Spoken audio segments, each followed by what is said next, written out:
Hello everyone, my name is Huli and I'm here to do an album review. This time is Device, self-titled.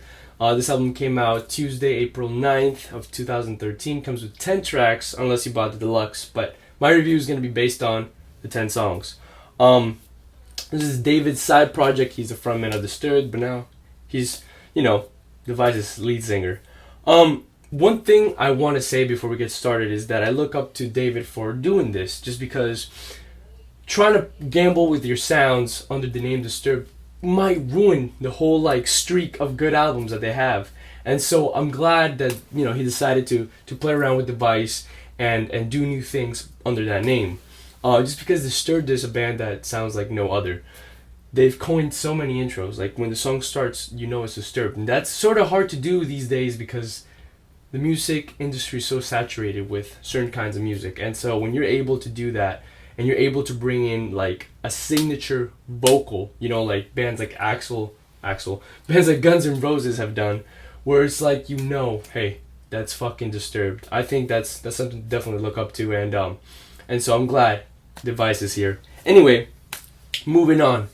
Does this band, because I'm gonna treat them like a different band, sound like Disturbed? And you know what?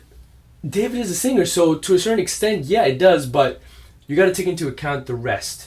Now, David doesn't try to separate his vocals from Disturbed. He still sings in the same manner, and if you listen to the song Penance, he even has the same signature intro. He doesn't want to completely deviate from what Disturbed is, but he does want to add new sounds and play around it. I think his focus, without reading about it, I think what he wanted to do was bring in new artists and just unite his skill with others, and it does bring a whole new fresh smell, I guess you could say.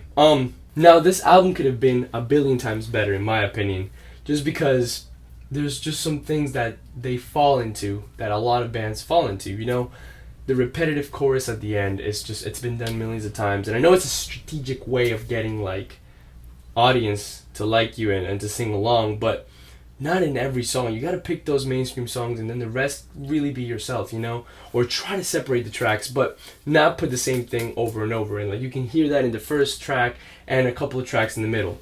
So I take some points off because of that. I honestly don't like when bands kind of just have their intro, their middle part, and then repeat the chorus a billion times, and it's just not good. I like it when a band develops a song and then closes it out differently than from what it was in the beginning, and play around with the way the songs are put together, but not just have a predictable formula. Now, I'm not saying the music is bad. If you enjoy this type of heavy music that you hear in the first two tracks, the rest of the album I think you will enjoy. For me, it was pretty much average. I mean, the music was good. I'm just saying it wasn't blowing my mind. The only tracks that really did stand out were the tracks with different artists. Why do I say that? Because it's two different artists working together, not just to make a new sound vocally, but to also make a new sound in the music, in the instruments. And it's something that David wouldn't have been able to do by himself. So my favorite track in this album is definitely Keep My Eyes Closed Forever. No, Forever Close My Eyes? Close My Eyes Forever. That took me a while. Anyway, that's my favorite track.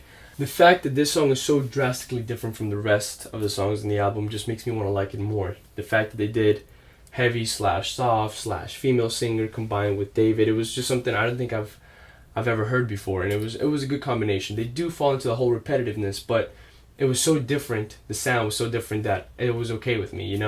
Other songs kind of just sound almost the same, and then they do repetitiveness, and it's annoying. But this song was able to just push it through until the end.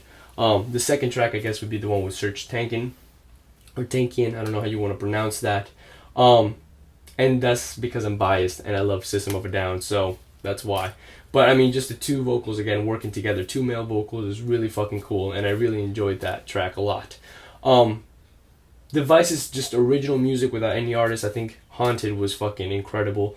The sounds, the futuristic underground sounds that you would hear maybe in a soundtrack from Batman Beyond or Terminator, something you would hear in a concert underground from 2020 or something like that. I think that's really cool and pushing the envelope here.